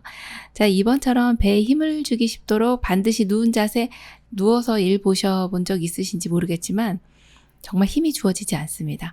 예, 누운 자세 아니고요. 상체를 세워주시면 훨씬 더 일 보기가 편하세요. 그래서 이 자세보다는 위로 이렇게 상체를 올려주시는 것이 훨씬 좋고요. 여기 3번도 역시 옆으로 돌려눕힌 자세보다는 이렇게 앉아주신 자세 좋습니다. 4번처럼 대상자 협조할 수 없다고 해서 이렇게 기저귀를 채워주시는 것은 안 되는 내용입니다. 46번 배설이 어려울 때 미지근한 물을 항문이나 요도에 흘려주는 이유는 1번 통증을 줄여주기 위해, 2번 냄새를 제거하기 위해, 3번 수치심을 줄여주기 위해, 4번 배변 후 쉽게 닦기 위해, 5번 관략근을 이완시켜 변이를 자극하기 위해. 정답 골라볼까요? 5번입니다. 관략근을 이완시켜 변이를 자극하기 위해서입니다. 관략근이라고 하는 거 많이 들어보셨을 텐데 생소하신 분들은 설명을 좀 드리겠습니다. 여기 이제 방광이 있고요. 자, 방광이라고 하는 것은 아랫배, 즉 배꼽 아래쪽에 꾹 눌러보시면 화장실 가고 싶다는 생각이 듭니다. 소변 보고 싶네. 방광 안에 이렇게 소변이 보이게 되면 방광에서 요 의를 느끼게 됩니다. 화장실 가고 싶네. 소변 보고 싶네. 이렇게 어느 정도 일정량이 차면은 우리가 화장실 가고 싶잖아요. 그게 요의라고 하는 것입니다. 그런데 그때 화장실 가시면 어떤 현상이 일어나느냐. 여기에 방광에 있는 근육들이 쫙 짜줍니다. 왜요? 소변이 나가야 되니까. 이렇게 꽉꽉 눌러서 짜주고, 그리고 방광 주변에 있는 요 관략근이라고 하는 요 주변에 근육들이 있습니다. 이때 화장실을 가게 되면 방광은 이렇게 수축을 하게 됩니다. 쫙 안에 있는 내용물들을 밖으로 내보내줘야 되기 때문에 방광의 근육들이 이렇게 수축을 하게 되고, 그러면 방광 주변에 있는 근육, 즉 관략근이라고 하는 것은 이완이 돼야 됩니다. 이렇게 쫙 이렇게 편안하게 해줘야 나오죠. 지금 관략근이 항상 수축이 돼 있기 때문에 우리가 소변이 새지 않는 거예요. 근데 이제 화장실 가게 되면 이게 이완을 하면서 이 안에 있는 소변을 밖으로 쭉 내보내주게 되는 역할을 합니다. 자, 그러면 지금 여기서 배설이 어려운 대상자잖아요. 지금 어렵기 때문에 뭔가 도움이 필요해요. 어떤 도움이요? 네, 관략근을 이완시켜주면 소변 보시기가 쉽다는 거죠. 그러면 우리가 해야 될 일은 미지근한 물을 항문이나 요도에 이렇게 흘려줍니다. 그럼 관략근이 편안하게 이완이 되면서 방광 내에 있는 소변 이런 것들이 쭉 하고 나오기가 쉽다는 것이죠. 그래서 정답이 5번이네요. 47번 기저귀를 교환하는 방법으로 옳은 것은 1번 창문을 열고 기저귀를 교환한다. 2번 바지를 내린 후 몇 몇 개를 덮는다. 3번 둔부를 들어 방수포를 깔아준다. 4번 꼬리뼈에 피부 발적이 있는지 살펴본다. 5번 규칙적으로 피부를 노출하여 욕창을 예방한다. 정답은요? 4번입니다. 꼬리뼈에 피부 발적이 있는지 살펴본다입니다. 자, 기저귀를 교환하실 때 이 엉덩이가 노출이 되는 상황이죠. 그래서 우리가 대상자를 잘 관찰할 수 있는 시점이 목욕할 때 하고 기저귀 교환할 때입니다. 목욕을 할 때는 전신을 볼 수 있는, 또 전신을 관찰해서 이상이 있는지 살펴볼 수 있는 시간이 목욕할 때고, 그리고 또 기저귀를 교환할 때만큼은 둔부, 엉덩이 쪽 꼬리뼈 이런 쪽에 발적이 있는지를 세심하게 살펴주시는 것이 너무 중요합니다. 욕창이라든지 이상이 있을 수 있습니다. 그래서 이 부분을 체크해 주시는 게 참 좋고요. 1번 같은 경우에 창문을 열고 하는 것은 환기는 마지막에 시킵니다. 열고 기저귀 교환하면 춥습니다. 네, 대상자 감기 걸려요. 자, 두 번째 나와 있는 내용은 바지를 내린 후 덮개를 덮어주시면 이미 오픈이 되어 있습니다. 너무 창피합니다. 그래서 반대로 해주시면 됩니다. 자, 3번 같은 경우에 방수포 같은 경우는 조금 생략을 해도 무방합니다. 기저귀를 교환할 때마다 방수포를 깔아주시지는 않아도 되고요. 자, 5번처럼 규칙적으로 피부를 노출하여 욕창을 예방한다. 규칙적으로 노출하는 것은 사실 이상이 없는데 이렇게까지 노출하실 필요는 없으셔서 불필요한 노출은 피한다. 그 내용으로 봐주시면 되겠습니다. 가장 적합한 것은 4번입니다. 48번 유치도뇨관을 삽입하고 있는 대상자가 방광이 팽만하여 아랫배가 아프다고 한다. 확인해야 할 사항은 1번 소변 주머니를 눈높이로 들어 소변량을 확인한다. 2번 유치도뇨관이 빠져 있는지 소변줄을 당겨본다. 3번 소변 주머니의 배출구가 열려 있는지 확인한다. 4번 연결관이 눌리거나 꺾여 있는지 확인한다. 5번 소변이 밖으로 새는지 확인한다. 정답 골라볼까요? 4번입니다. 연결관이 눌리거나 꺾여 있는지 확인합니다. 자, 유치도뇨관이라고 하는 것은 생소하실 텐데 방광 안에 있는 소변을 내보내질 못해서 이렇게 꽉 차 있는 경우, 전립선 비대증인 경우가 가장 흔한데 전립선 비대증인 경우는 소변을 보실 때 힘을 줘야 나온다든지 아니면 소변 볼 때까지 이렇게 시간이 좀 오래 걸린다든지 소변 줄기가 가늘어진다든지 이러한 내용들이 이제 전립선 비대증이신 경우에 결국에는 이제 소변 보시는 게 너무 힘들다 보니까 나중에 이것이 막히게 되면 정말 방울방울 이렇게 나오시게 돼요. 여기 꽉 차 있는데 못 나오죠. 그렇게 되면은 유치도뇨관이라는 것을 사용해서 방광 안에다가 도뇨관을 유치하는 겁니다. 그렇게 지금 보이시는 이렇게 풍선을 사용을 해서 부풀려서 고정을 해놓고 방광 안에 있는 요 줄이 여기서부터 이렇게 도뇨관이 연결돼서요. 지금 여기 줄이 이렇게 약간 돌려져 있는데 이렇게 해서 들어가게 됩니다. 이 줄이 상당히 깁니다. 그래서 방광 안에 있는 소변이 만약에 줄이 연결관이 눌리거나 꺾여 있으면 중간에 내려오지 못하고 이렇게 위에 고여 있게 됩니다. 소변은 이 아래쪽에 고이셔야 되는데 이 위에서 방광 안에 있는 소변이 나오질 못하게 되기 때문에 연결관이 눌려 있거나 꺾여 있는지 확인하는 것이 가장 우선이다. 이렇게 보시면 되겠네요. 정답이 4번입니다. 49번 누워있는 대상자의 칫솔질 방법으로 옳은 것은 1번 가능한 누운 자세로 칫솔질한다. 2번 칫솔모 위에 치약을 두툼하게 올린다. 3번 목젖까지 깊숙이 닦는다. 4번 입안을 찬물로 여러 번 헹군다. 5번 곡반을 턱 밑에 대고 흘러내리는 물을 받아낸다. 정답 골라볼까요? 5번 곡반을 턱 밑에 대고 흘러내리는 물을 받아낸다입니다. 누워있는 상태이기 때문에 이제 칫솔질 하실 때 물을 뱉어내시는 경우에 칫솔에다 치약을 올리실 때 이제 올바른 내용도 보시면 이렇게 두툼하게 올리시면 치약이 치아 사이에 닿지 않고요. 칫솔모 아래쪽까지 이렇게 여기가 이렇게 아래쪽까지 내려오게 깊이 눌러 짜야 양치질 하실 때 치아 사이사이에 이렇게 잘 닦으실 수가 있고요. 자, 지금 아래쪽에 보이는 사진은 곡반입니다. 이렇게 약간 휘어져 있는 인체 모형하고 이제 흡사하게 인체에 생겨진 모양대로 이렇게 만들어진 물받이 그릇이라고 보시면 되겠어요. 그래서 곡반을 턱 밑에 대고서 흘러내린 물을 받아내시면 이게 옷이 젖지도 않고 잘 받아집니다. 그래서 이것을 사용해 주시면 되겠습니다. 50번 의치를 사용하는 대상자를 돕는 방법은 1번 잘 때도 의치를 착용하게 한다. 2번 의치는 깨끗한 거즈에 싸서 보관한다. 3번 마비가 있는 경우 의치 위치를 자주 확인한다. 4번 의치를 끼울 때는 아랫니부터 끼운다. 5번 의치를 삽입 후 구강 세정제로 헹군다. 정답 골라볼까요?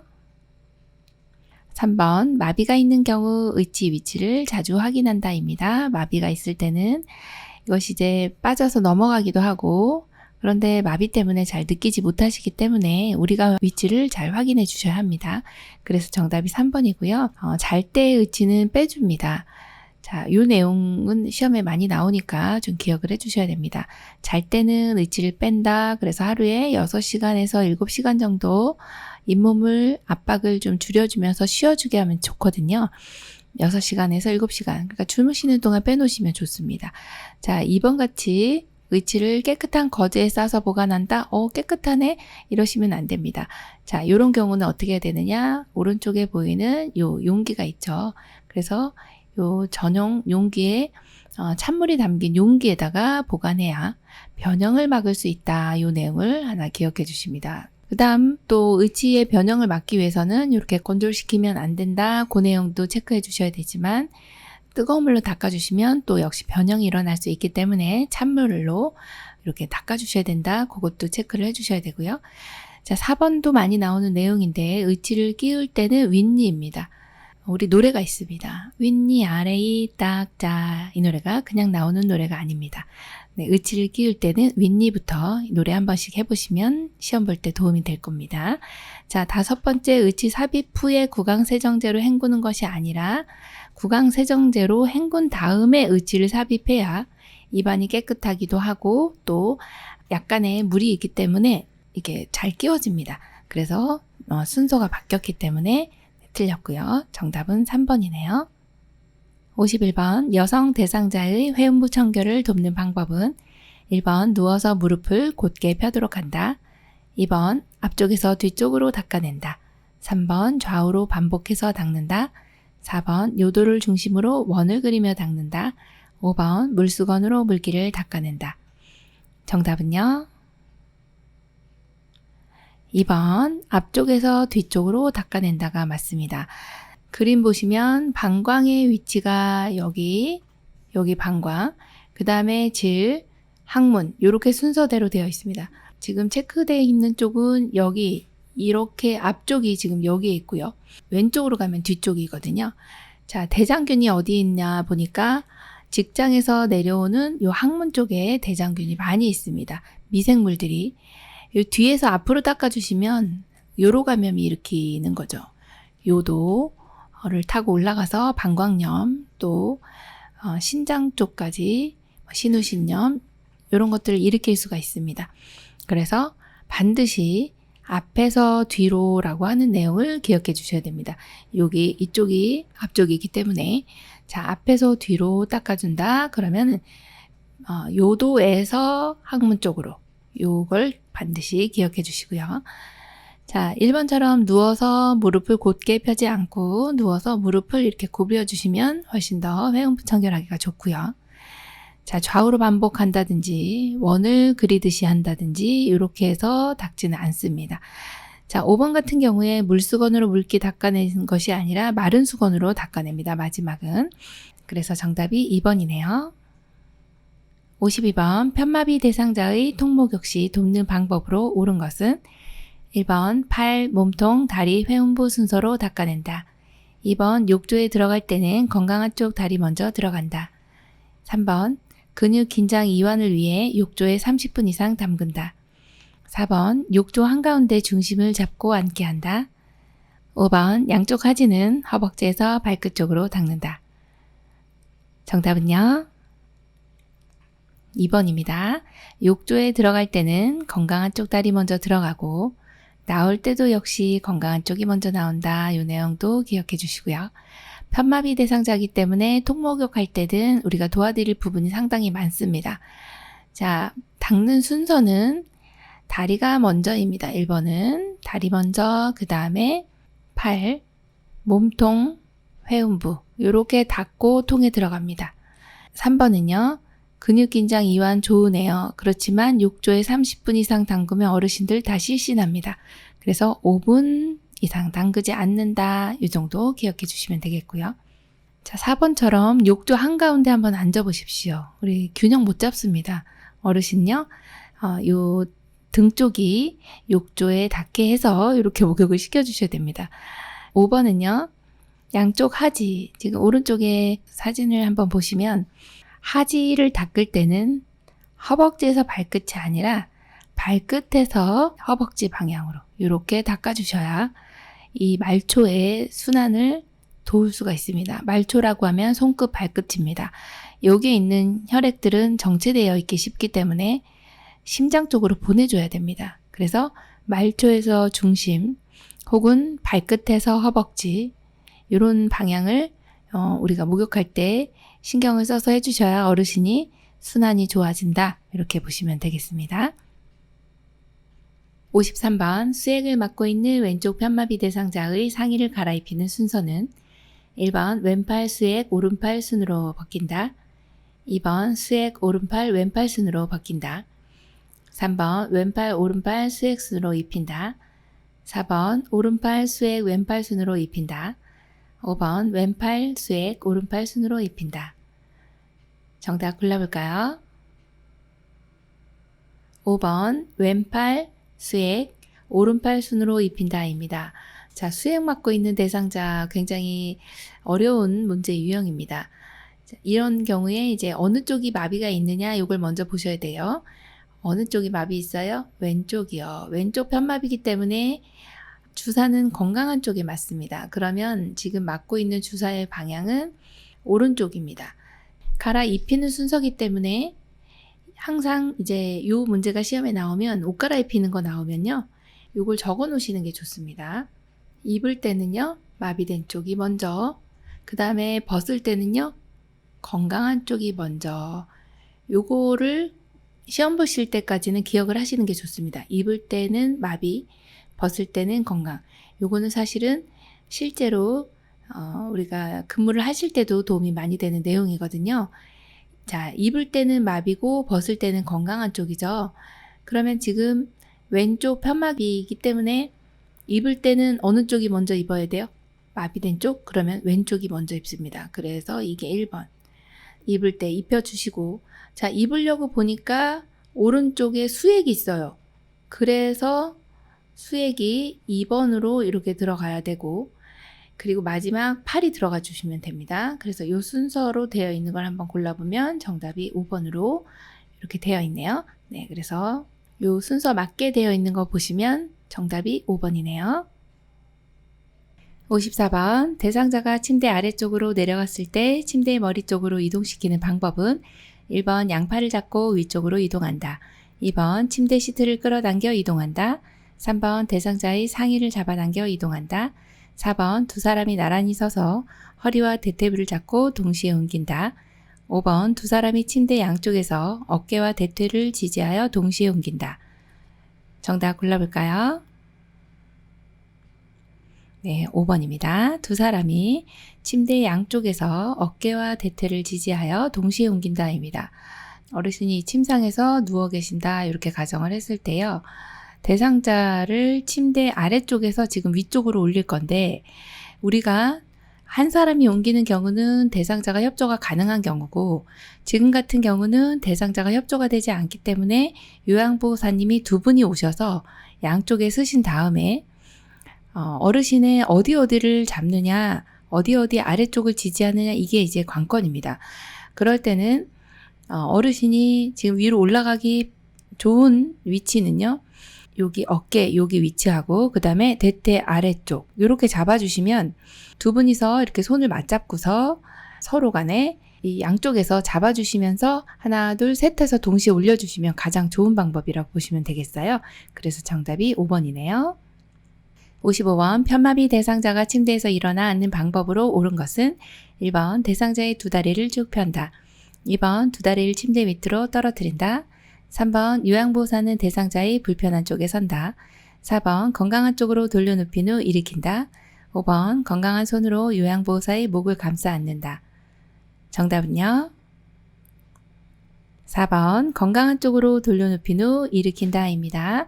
자, 우리 대상자분이 편마비 있으시고 그 다음에 침대에서 일어나 앉으실 건데 여기에서만큼은 이렇게 일어나 앉는 경우에는 건강한 손으로 짚고 일어나셔야 되기 때문에 우리가 건강한 쪽에서 이렇게 어깨를 잡아주시는 게 맞고 반대쪽은 대퇴 쪽을 지지해 주시면 돼요. 그런데 여기서 중요한 것은 건강한 손으로 짚고 대상자가 짚고 일어나셔야 되기 때문에 우리는 건강한 쪽으로 돌려눕히고 일어날 수 있도록 도와주시면 됩니다. 정답이 4번이네요. 56번 사지마비 대상자를 침상에서 일으켜 앉힐 때 괄호 안에 알맞은 말은 요양보호사는 한쪽 팔을 대상자의 목 밑을 받쳐 넣은 후 손바닥으로 반대쪽 A 밑을 받쳐준다. 다른 손은 대상자의 B 위에 올려진 양손을 지지한다. 1번 머리, 가슴, 2번 허리, 복부, 3번 어깨, 가슴, 4번 어깨, 머리, 5번 등, 복부. 정답 골라볼까요? 3번 어깨, 가슴입니다. 자, 우리 사지마비이기 때문에 팔다리 다 못 쓰십니다. 그럴 때는 요양보호사님께서는 한쪽 팔을 대상자의 목 밑을 먼저 받칩니다. 여기 그림에서 보이는 1번이라고 보시면 되고요. 그리고 다른 손은 감싸듯이 해서 대상자의 올려진 양손 위에다가 넣으시는데 이렇게 대상자의 가슴 위에 올려진 손이죠. 그래서 1번이 어깨가 되고 2번은 가슴 위에 올려진 양손을 지지한다. 이렇게 골라주시면 돼서 정답이 3번입니다. 57번 대상자를 휠체어에 태우고 경사도가 큰 오르막길을 오르는 방법은 1번 빠른 속도로 밀며 오른다. 2번 지그재그로 밀며 오른다. 3번 휠체어를 뒤로 돌려 오른다. 4번 휠체어 앞바퀴를 들고 오른다. 5번 휠체어 뒤를 발로 누르고 오른다. 정답은요? 2번 지그재그로 밀며 오른다입니다. 경사도가 큰 경우에 뒤로 밀려 내려갈 수 있기 때문에 반드시 이렇게 지그재그로 이렇게 밀고 올라가시는 게 안전하다 그렇게 보는 내용입니다. 그래서 정답이 2번이네요. 58번 대상자를 바닥에서 휠체어로 옮기는 순서로 옳은 것은 가 휠체어의 잠금 장치를 잠근다. 나 무릎을 꿇고 엉덩이를 들어 허리를 편다. 다 대상자의 허리와 어깨를 지지하여 건강한 쪽 무릎을 세워 일어난다. 라 건강한 손으로 휠체어 팔걸이를 잡게 한다. 1번 가나 다라 2번 가라 나다 3번 가나라 다 4번 가다 나라 5번 라나 다가. 정답 골라볼까요? 정답은요?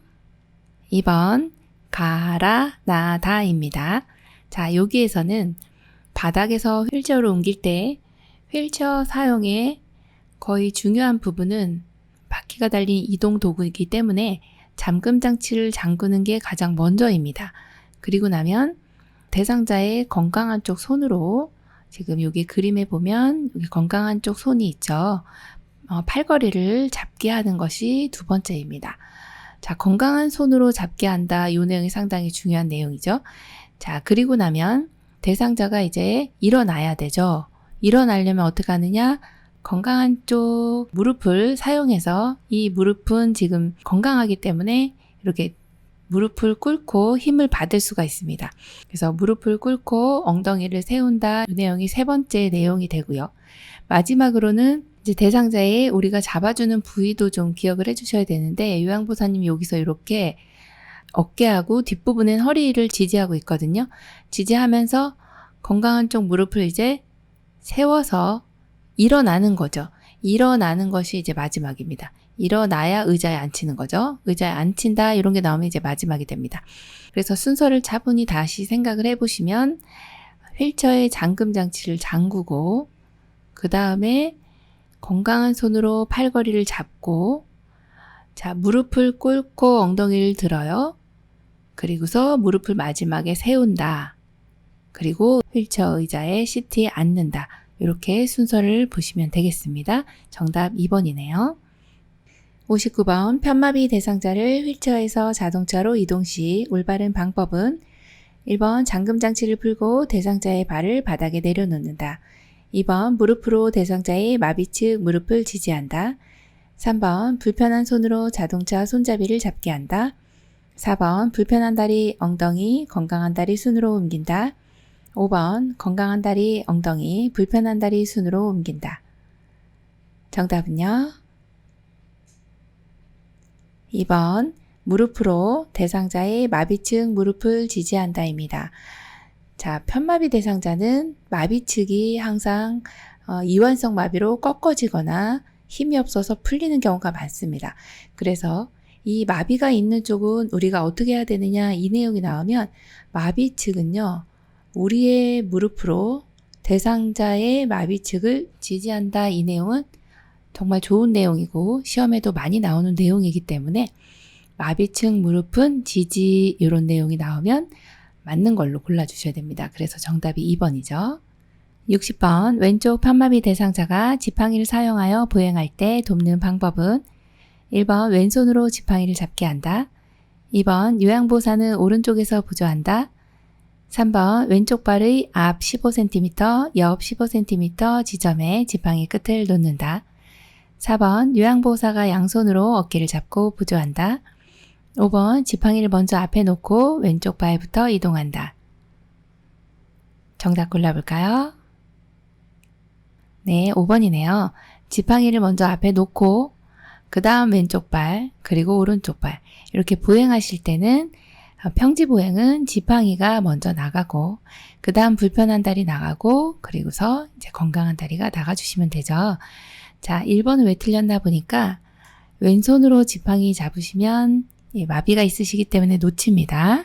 그래서 틀렸고 자, 우리 요양보 선생님은 불편한 쪽에서 보조합니다. 그래서 방향이 틀렸고 자, 3번 같은 경우도 지팡이를 건강한 손으로 잡기 때문에 왼쪽 발 앞쪽 옆쪽에 놓는 것이 아니라 오른쪽 발 앞 15cm, 오른쪽 발 새끼 발가락 옆쪽으로 15cm 이렇게 지점에 지팡이 끝을 놔주시면 돼요.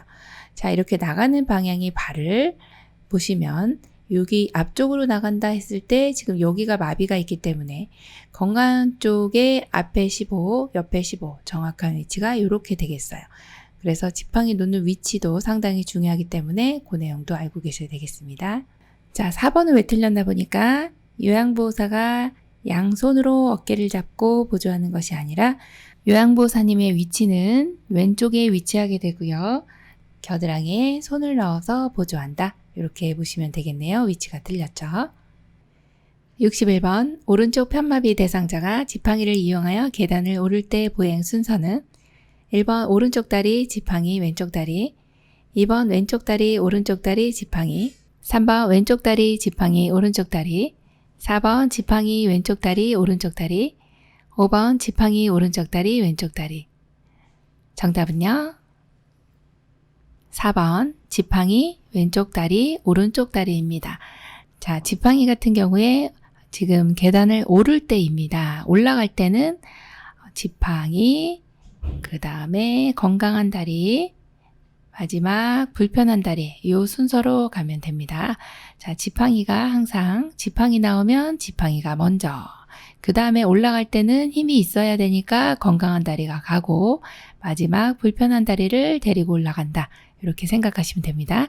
그래서 정답이 4번입니다. 62번 감염 예방을 위한 방법으로 옳은 것은 1번 세수대야에 따뜻한 물을 받아 씻는다. 2번 항균 액체 비누를 사용하여 흐르는 미온수로 씻는다. 3번 젖은 수건은 건조한 후 다시 사용한다. 4번 장갑을 착용했을 때에는 손 씻기를 생략한다. 5번 오염된 장갑은 깨끗이 씻어 건조한 후 재사용한다. 정답 골라볼까요? 2번 항균 액체 비누를 사용하여 흐르는 미온수로 씻는다. 네, 너무 잘해주셨고요. 감염 예방을 위해서는 이렇게 액상의 비누, 항균 액체 비누 너무 좋습니다. 네, 바 형태의 비누보다는 요 지금의 액상 비누가 훨씬 더 위생적이고요. 손 세정력도 좋습니다. 자, 1번처럼 세수대야에 이렇게 받아서 씻지는 않습니다.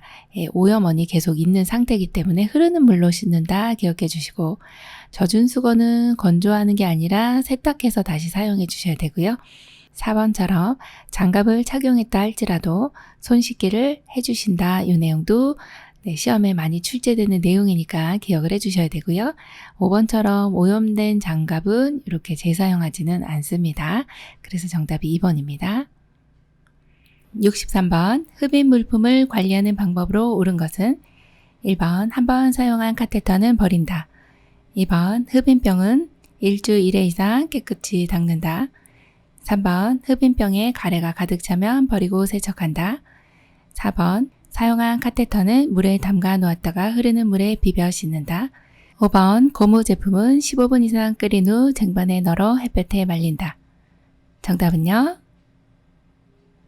네, 4번입니다. 사용한 카테터는 물에 담가 놓았다가 흐르는 물에 비벼 씻는다입니다. 여기에 보이는 요 앞부분에 있는 요것을 이제 카테터라고 합니다. 요 카테터로 기관지 내에 있는 분비물들을 빨아들이게 됩니다. 그렇게 되면 이제 요 통이 보이실 건데요. 요게 받아지게 됩니다. 요거는 하루에 한 번 이상 깨끗이 닦아주시면 되고요. 그리고 지금 보이는 카테터 같은 경우는 사용하시고 나면 15분 이상 끓인 후에 쟁반에 널어서 그늘에 말려주시면 됩니다. 그래서 정답이 4번입니다. 64번 침대를 사용하는 대상자를 돕는 방법으로 옳은 것은 1번 이용할 수 있도록 침대 바퀴는 열린 상태로 둔다. 2번 대상자가 내려오기 쉽게 난간을 내려놓는다. 3번 등판, 다리판 작동 손잡이는 신속하게 조절한다. 4번 안전을 위해 잠금 장치를 잠근 상태로 이동한다. 5번 부착된 식탁을 사용하지 않을 때는 접어놓는다. 정답은요? 네, 5번입니다. 네, 침대 안전하게 사용하셔야 되는데 어르신이 많이 계시는 곳이 대부분 이제 침상이라고 보시면 되는데 이 침대를 조금 여기 발판 쪽에 침대에 위치하게 됩니다. 이렇게 여기 위치하게 되어 있는 것을 접어 놓아야지 이걸 펼쳐 놓으시면 걸리겠죠. 그리고 항상 1번처럼 이제 침대 바퀴가 이동할 때 이제 열린 상태로 두시면 낙상하기가 쉽습니다. 안 되는 거고요. 자, 2번처럼 난간을 내려놓으시면 또 떨어지시는 거죠. 이것도 위험합니다. 자, 3번처럼 이렇게 등판, 다리판, 작동 손잡이를 신속하게 조절하시면은 어르신이 어지러워하세요. 천천히 작동을 해주시면 되고요. 또 4번처럼 안전을 위해서 잠금 장치를 잠근 상태로 이동을 해주시면은 여기 이제 아래쪽에 이렇게 바퀴 4군데에 다 잠금 장치가 있습니다. 그럼 침대가 굴러가질 않습니다. 이건 연 상태로 이동을 해주셔야 되겠죠. 그래서 정답이 5번입니다. 65번 실내에서 화재 발생 시 소화기를 사용하는 순서는 가. 노즐을 잡고 불 쪽을 향한다. 나. 손잡이를 움켜쥔다. 다. 안전핀을 뽑는다. 라. 분말을 고루 쏜다. 1번 나다 가라. 2번 나가 다라. 3번 다가 나라. 4번 다나 가라. 5번 나다라가. 정답 골라볼까요? 3번입니다. 실내에서 화재가 발생하면 소화기를 먼저 사용해서 불을 소화해야 되고요. 진화해야 되겠죠. 그래서 여기 안전핀이라고 되어 있는 이 부분, 여기 안전핀이 항상 이 가운데 부분에 있습니다. 이걸 잡아 뽑는다. 이게 1번이고요. 그 다음 두 번째가 이제 노즐을 잡고서 여기 노즐이 있습니다. 이 호스를 잡고 불 쪽을 향해 주시고 그리고 나면 손잡이를 움켜 쥐어야 이 분말이 나오는 거죠. 그래서 마지막은 분말을 고루 쏜다. 이렇게 해서 차근차근 생각하시면 되겠습니다. 정답 3번입니다. 66번 쾌적하고 안전한 주거 환경을 조성하는 방법으로 옳은 것은 1번 자연 채광이 들어오지 않게 커튼을 친다. 2번 현관이나 계단에 발밑을 비추는 조명을 설치한다. 3번 전체 난방보다는 국소 난방이 바람직하다. 4번 화장실 안을 볼 수 있도록 유리문으로 설치한다. 5번 세탁하기 쉬운 어두운 색의 식탁볼을 깐다. 정답 골라볼까요? 2번 현관이나 계단 발밑을 비추는 조명을 설치한다입니다. 네, 어르신이 너무 어두우면은 잘 안 보이세요. 그렇다고 우리 시야에 정면에 이렇게 조명을 설치해 주시면 눈이 부셔가지고 순간적으로 잘 안 보일 수가 있습니다. 그래서 현관이나 계단 발밑에 이렇게 조명을 해주시면 어둡지도 않고 넘어지지도 않고 너무 안전하다고 보시면 되겠습니다. 그래서 정답 2번입니다. 67번 알아듣기는 하나 말을 할 수 없는 대상자와의 의사소통 방법은 1번 옆에서 편안하게 이야기한다. 2번 대상자의 말에 짐작하여 미리 대답한다. 3번 기본적인 정보를 반복하여 알려준다. 4번 대상자가 좋아하는 음악을 틀어놓고 대화한다. 5번 의사표현을 잘했을 때는 긍정적 공감을 해준다. 정답은요? 5번입니다. 의사표현을 잘했을 때는 긍정적 공감을 해준다. 의사표현을 잘했을 때는 긍정적으로 이렇게 할 수 없는 분이 했기 때문에 어르신 너무 말씀 잘해주셨습니다. 이렇게 얘기해 주시면은 굉장히 좋아하시겠죠? 그래서 정답이 5번입니다. 68번 다음 대화 중 요양보호사가 대상자에게 추천한 여가 활동의 유형은 대상자 내가 건강했을 때는 배추랑 감자도 많이 심었는데 힘들어도 그때가 좋았어. 자식들한테도 나눠주고. 요양보호사 그러셨군요. 저랑 화단 꾸미기 같이 하실래요? 1번 자기계발활동, 2번 운동활동, 3번 소일활동, 4번 사교 오락활동, 5번 가족중심 활동. 정답 골라볼까요? 네, 3번 소일활동입니다. 화단 꾸미기나 텃밭 가꾸기는 소일활동에 해당하는 내용입니다. 그래서 정답이 3번입니다. 69번 요양보호사의 업무 기록 방법으로 옳은 것은 1번 요즘 식사량이 줄어서 체중이 많이 줄었다. 2번 식사를 하지 않아 오후에 간식을 제공하였다. 3번 오랜만에 손주가 다녀가서 기분이 좋아 보인다. 4번 9월 10일 오전 10시 우유 200ml를 드셨다. 5번 물을 많이 드시고는 방에서 소변을 봤다. 정답 골라볼까요? 네, 4번입니다. 9월 10일 오전 10시 우유 200ml를 드셨다.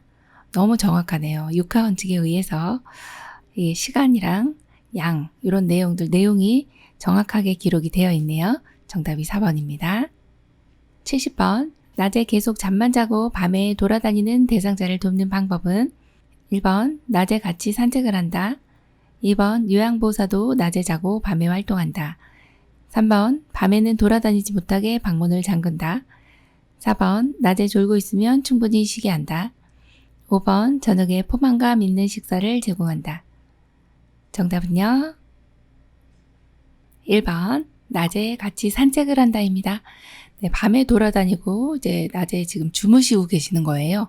그러면 낮에 못 주무시도록 이렇게 말을 건다 이 내용도 좋고 또 산책을 같이 해서 신선한 공기를 마시게 하고 어쨌든 낮에 못 주무실 수 있도록 도와주는 방법이 나와 있네요. 그래서 정답이 1번입니다.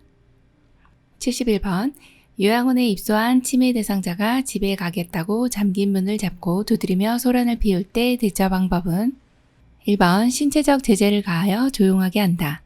2번 소란을 피우면 퇴소시키겠다고 말한다. 3번 다른 대상자들에게 피해가 되지 않도록 방에 가둬둔다. 4번 아들이 곧 모셔간다고 했어요.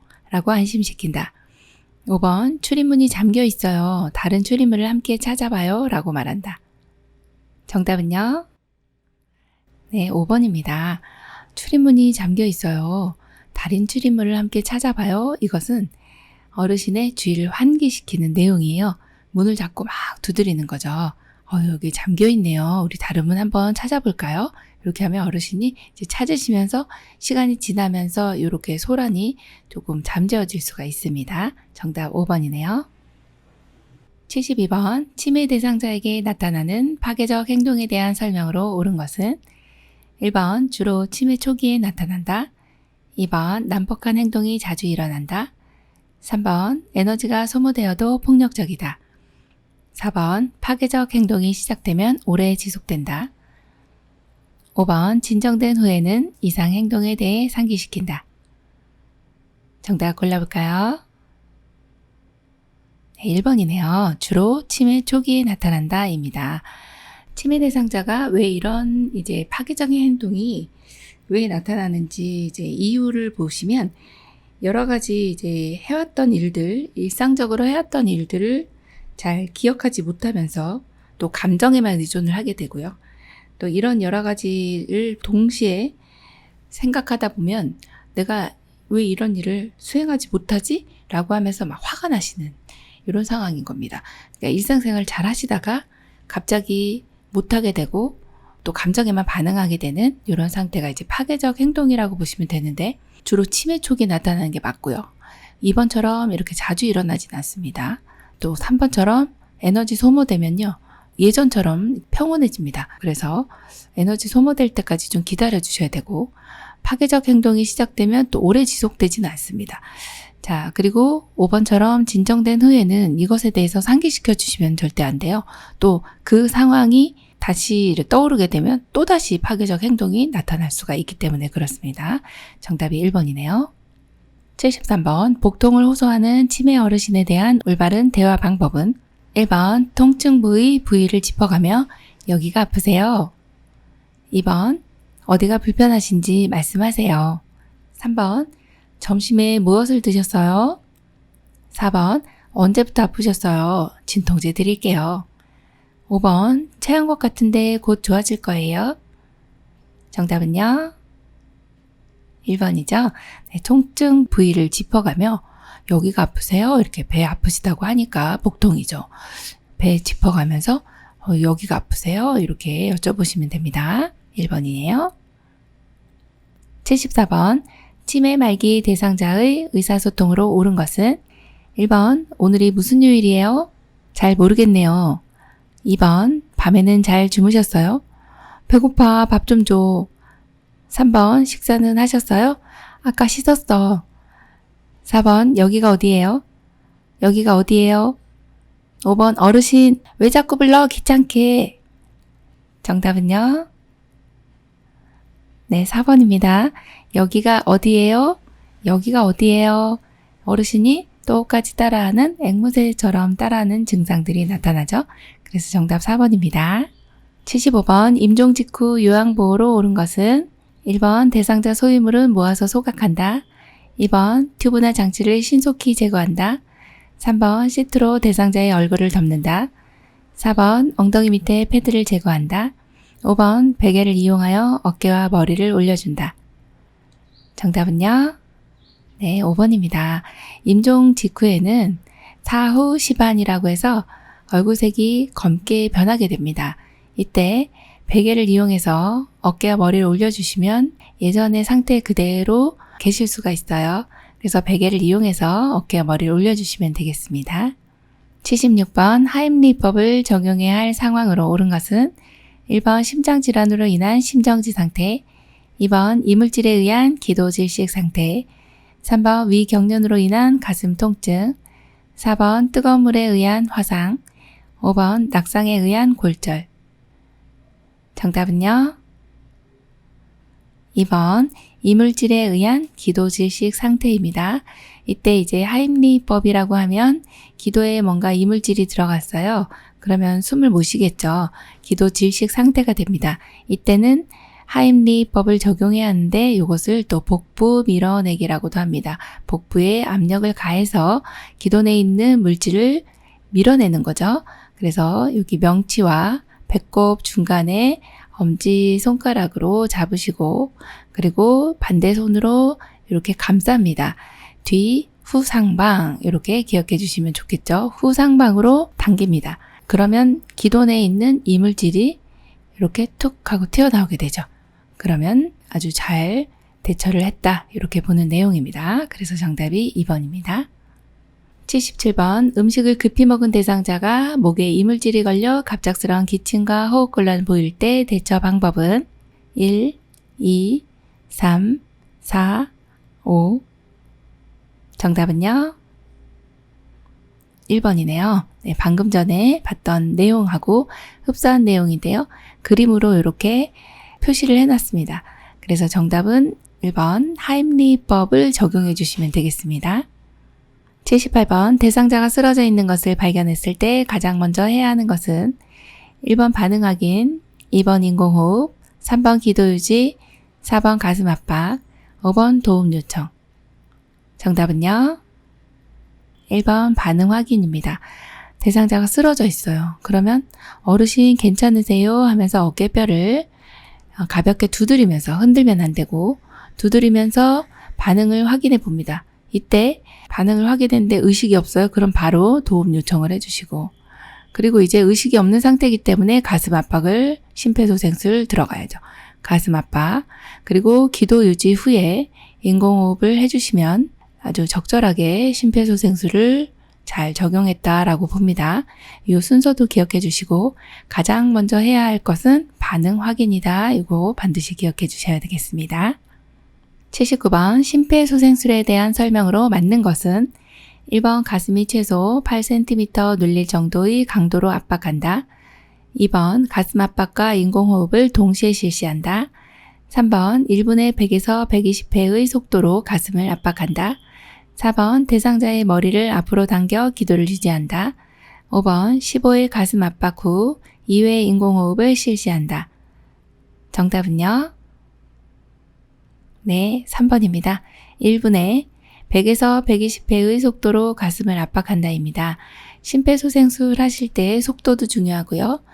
방법이 굉장히 중요하죠. 1번에 가슴이 눌리는 정도는 5cm 정도입니다. 자, 두 번째 나와 있는 내용은 요 가슴 압박과 인공호흡 동시에 하시면 안 되고, 가슴 압박 먼저, 그 다음에 기도 유지 후에 인공호흡 이렇게 해주셔야 되고요. 4번처럼 대상자의 머리를 앞으로 당기는 것이 아니라 지금 그림 보시는 것처럼 머리를 뒤로 젖히고 그 다음에 턱을 들어 올린다, 이 내용을 기억해 주셔야 되겠네요. 5번 같은 경우는 가슴 압박의 횟수인데요. 가슴 압박은 30회입니다. 네, 30대 인공호흡 2의 비율. 그래서 30대 2 이렇게 기억을 해주셔야 되겠죠. 80번 자동 심장 충격기를 사용하는 방법으로 옳은 것은 1번 패드를 붙인 후 전원을 켠다. 2번 5분 간격으로 심장 리듬 분석을 한다. 3번 충전 중에도 가슴 압박을 시행한다. 4번 쇼크 버튼을 누르고 즉시 인공호흡을 시작한다. 5번 자동 심장 충격기는 매년 1회 정기 점검을 한다. 정답은요? 네, 3번입니다. 심폐소생술을 시행하다가 자동 심장 충격기가 도착하면 바로 적용을 해준다. 이 내용 하나 기억해 주시고, 그리고 충전 중에도 가슴 압박을 시행해야 됩니다. 왜냐하면 이 충전이라고 하는 거는 제세동을 시행하기 전에 이제 전기를 쭉 모으는 요 시간이거든요.